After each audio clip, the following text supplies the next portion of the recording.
Bharatiya Janata party के national general secretary तरुण चुघ ने पश्चिम बंगाल की मुख्यमंत्री ममता बनर्जी पर तीखा सवाल उठाते हुए कहा कि उन्हें यह स्पष्ट करना चाहिए कि क्या दूसरे राज्यों के लोग भारत के नागरिक नहीं हैं। उन्होंने कहा कि भारत की हर इंच जमीन हमारी मातृभूमि है और देश की एकता पर कोई सवाल नहीं उठाया जा सकता। तरुण चुघ ने कहा कि एक भारत श्रेष्ठ भारत सिर्फ नारा नहीं बल्कि संविधान की भावना है। उन्होंने कहा कि भारत एक संघीय ढांचा है जहां हर नागरिक को कहीं भी जाने बसने और काम करने का संवैधानिक अधिकार है। किसी भी राज्य की सरकार को यह अधिकार नहीं कि वो बाहरी या दूसरे राज्य के नागरिकों के साथ भेदभाव करे। उन्होंने आरोप लगाया कि क्षेत्रवाद की राजनीति देश की एकता के लिए खतरा है। चुघ ने कहा कि देश को बांटने की कोशिश करने वालों को जनता जवाब देगी।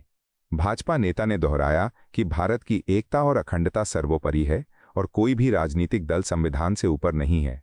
उन्होंने अंत में कहा कि देश की प्रगति तभी संभव है जब सभी राज्यों के लोग मिलकर काम करें और राष्ट्रीय एकता को सर्वोच्च प्राथमिकता दें।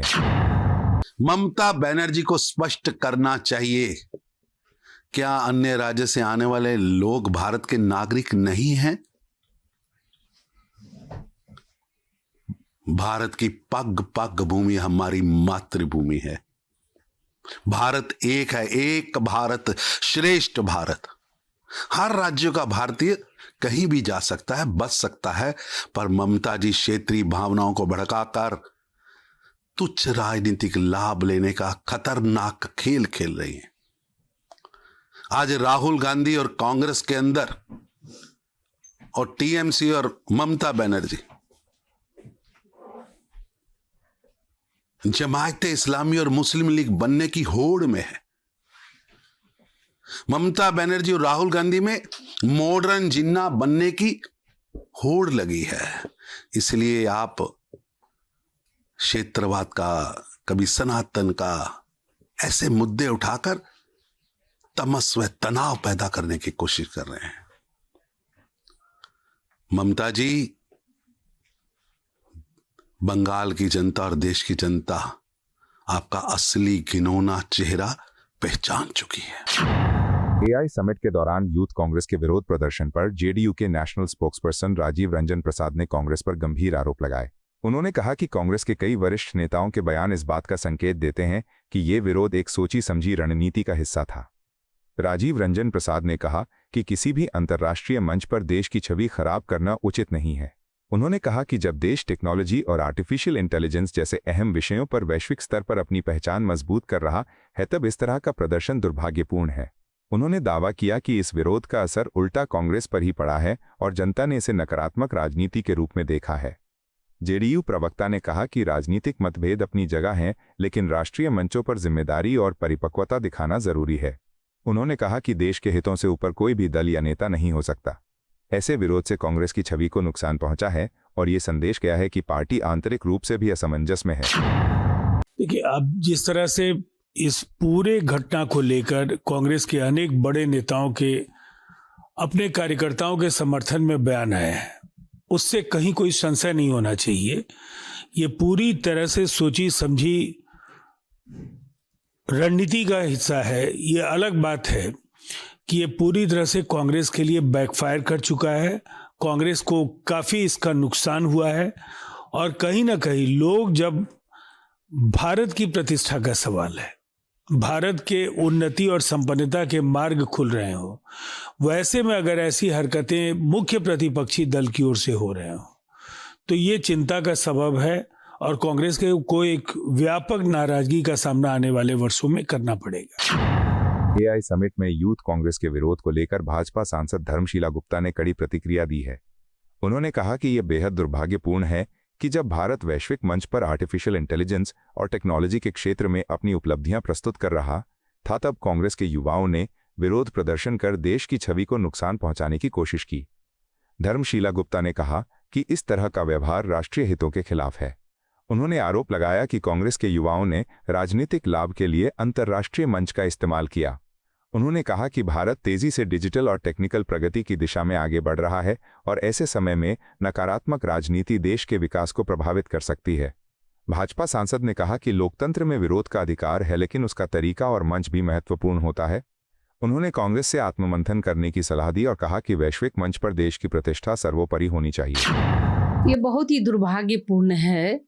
एआई समिट के दौरान जो कांग्रेस के यूथ ने देश को बदनाम करने का काम किया है और देश को वैश्विक स्तर पर उनकी प्रतिष्ठा को बदनाम किया है, ये कतई बर्दाश्त नहीं है। कांग्रेस के यूथ ने नंगा नाच किया है।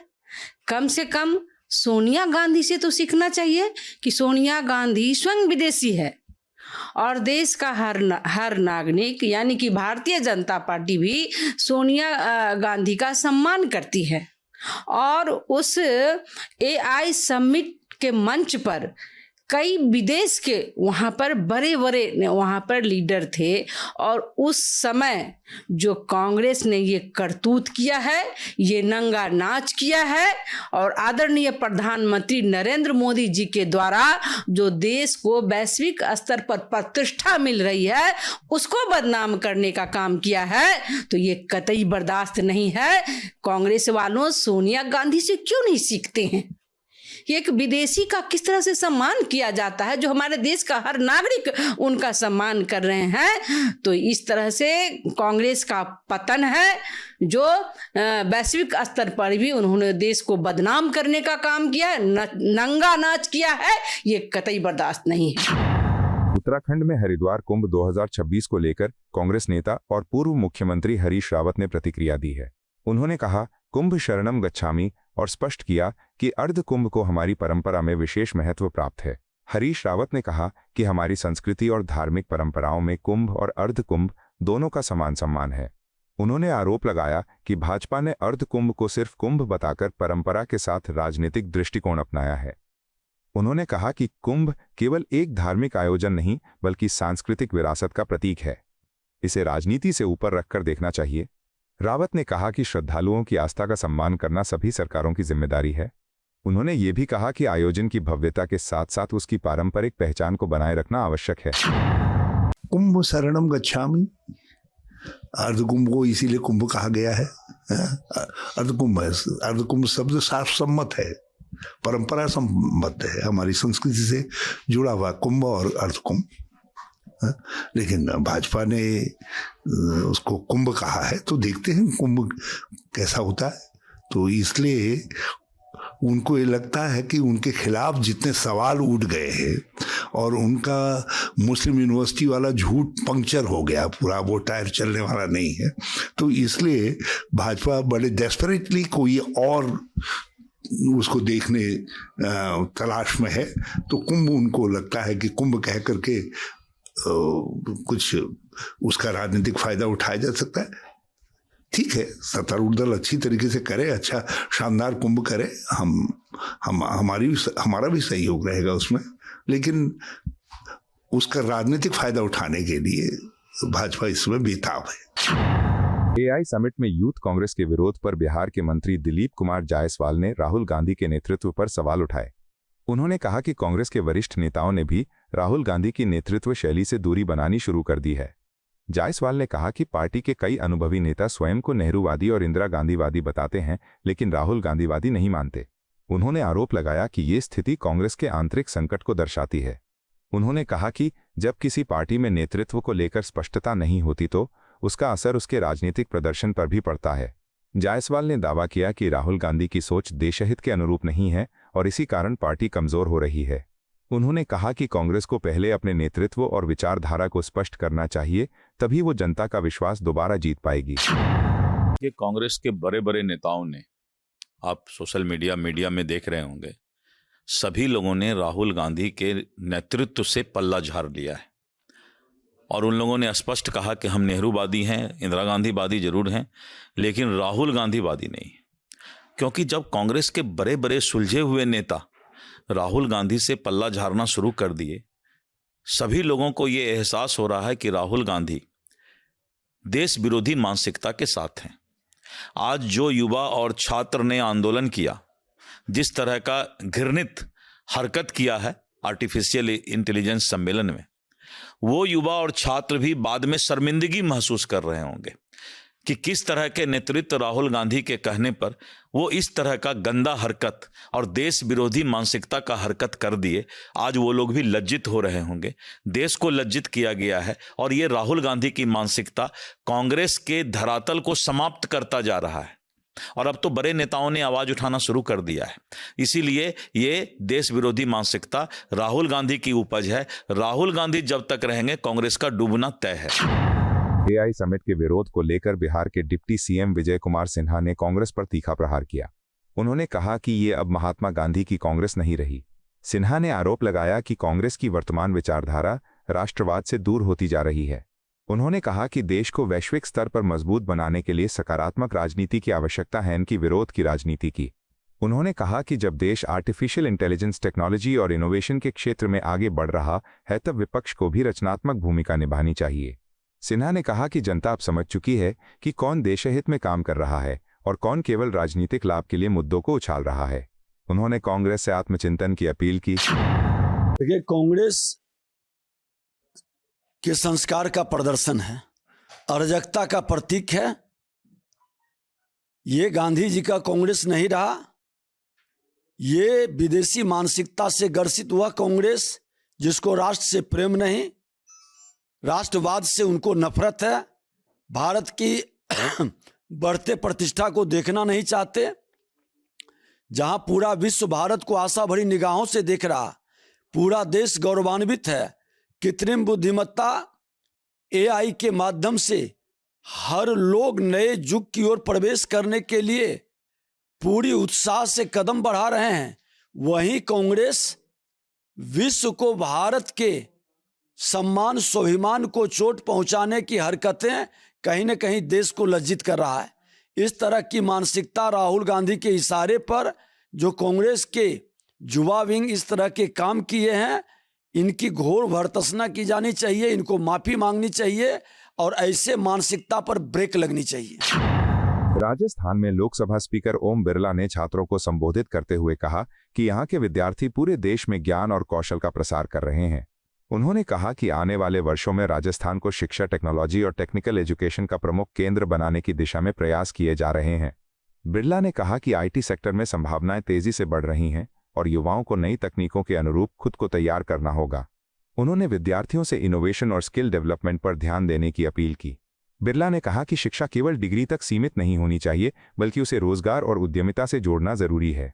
उन्होंने विश्वास जताया कि राजस्थान भविष्य में शिक्षा और टेक्नोलॉजी के क्षेत्र में नई पहचान स्थापित करेगा। हम कोटा को जहाँ पर्यटन के साथ आने वाले समय में मेडिकल टूरिज्म के रूप में, मेडिकल शिक्षा के रूप में आज बड़ा हब कोटा है। यहाँ से पढ़ने वाला देश और दुनिया के अंदर नेतृत्व कर रहा है। आने वाले समय में एजुकेशन के साथ टेक्नोलॉजी, तकनीकी शिक्षा, आईटी का हब बनाने के प्रयास भी जारी हैं, जिसके बेहद परिणाम आएंगे। इंडस्ट्री सेक्टर के भी विकास की बहुत संभावना है, क्योंकि road connectivity, rail connectivity, air connectivity, पीने का पानी, बिजली, सब व्यवस्था यहाँ पर। मुझे आशा है कि आने वाले समय में सभी जनपद अपने अपने क्षेत्र के विकास और वहाँ की भौगोलिक स्थिति के अनुसार विकास की संभावनाओं पर काम कर रहे हैं। मेरा संसदीय क्षेत्र में भी इस दिशा की ओर काम कर रहे हैं। जहाँ हम सब वहाँ से निकले हैं, वहीं पैदा हुए हैं, तो वहाँ की विरासत को संभालते हुए उसके आधुनिकता का विकास किया। बिहार में प्रधानमंत्री नरेंद्र मोदी के मन की बात के 131वें एपिसोड को लेकर भाजपा सांसद रविशंकर प्रसाद ने अपनी प्रतिक्रिया दी। उन्होंने कहा कि आज के कार्यक्रम में प्रधानमंत्री ने जिन मुद्दों को उठाया वे सीधे देश के भविष्य से जुड़े हुए हैं। रविशंकर प्रसाद ने विशेष रूप से विद्यार्थियों के एग्जाम प्रेशर को कम करने पर प्रधानमंत्री की अपील की सराहना की। उन्होंने कहा कि छात्रों पर अनावश्यक दबाव कम करना समय की जरूरत है ताकि वे आत्मविश्वास के साथ आगे बढ़ सकें। इसके साथ ही उन्होंने किसानों को सपोर्ट करने और एग्रीकल्चर में डाइवर्सिटी बढ़ाने की बात को भी अहम बताया। प्रसाद ने कहा कि खेती में विविधता लाने से किसानों की आमदनी बढ़ेगी और देश की अर्थव्यवस्था मजबूत होगी। उन्होंने आर्टिफिशियल इंटेलिजेंस के विषय पर प्रधानमंत्री की सोच को दूरदर्शी बताया। रविशंकर प्रसाद ने कहा कि चाहे अमूल जैसे कोऑपरेटिव मॉडल हों या आधुनिक एग्रीकल्चर टेक्नोलॉजी, एआई भारत को नई दिशा दे सकता है। उन्होंने एआई समिट का उल्लेख करते हुए कहा कि इसमें कई हेड्स ऑफ स्टेट और ग्लोबल टेक एक्सपर्ट्स शामिल हुए। कार्यक्रम का स्केल और इंटरनेशनल पार्टिसिपेशन देखकर वे हैरान थे। रविशंकर प्रसाद ने कहा कि दुनिया आज भारत की काबिलियत और टेक्नोलॉजी में उसकी बढ़ती ताकत को स्वीकार कर रही है। आज के मन की बात के कार्यक्रम में मुझे प्रधानमंत्री जी की सारी बातें, बच्चों की परीक्षा का दबाव नहीं होना चाहिए, किसानों की विविधता, लेकिन जिसने मुझे सबसे अधिक प्रभावित किया कि आर्टिफिशियल इंटेलिजेंस से देश कैसे बदल सकता है, चाहे वो अमूल हो या बाकी हो, खेती में हो। ये भारत की प्रतिभा को दुनिया ने देखा। सारे हेड्स ऑफ स्टेट आए थे, मैं भी उस कार्यक्रम में था। मैं भी अवाक रह गया, इतनी बड़ी संख्या में विदेशी मेहमान और दुनिया के सारे टेक्नोलॉजिकल जायंट, क्या ओपन चैट जीटीटी, क्या बाकी, क्या गूगल, और एक तरफ भारत का मान बढ़ रहा है और इन फटीचर कांग्रेसियों को देखिए, कपड़ा खोल के नाच रहे हैं वहां पर। राहुल गांधी जी, आपने अपने पार्टी को क्या बना दिया है? हर जगह हारते हैं। अब भारत को विदेशियों के सामने बदनाम करने में भी कोई कसर बाकी नहीं छोड़ेंगे आप। जनता आपको बहुत जवाब देगी। राहुल गांधी जी, आप कब मैच्योर बनेंगे? अच्छा लगता है आपको कि आपके युवा मोर्चा के लोग नंग धड़ंग होकर के विदेशी मेहमानों के सामने एक तरफ वो भारत की क्षमता का सम्मान कर रहे हैं और आप नंगे डांस कर रहे हैं? आपके लोग हम बहुत भर्त्सना करते हैं। राहुल गांधी, शर्म करिए। आपको यह वीडियो पसंद आया हो तो इसे लाइक करें, हमारे चैनल को सब्सक्राइब करें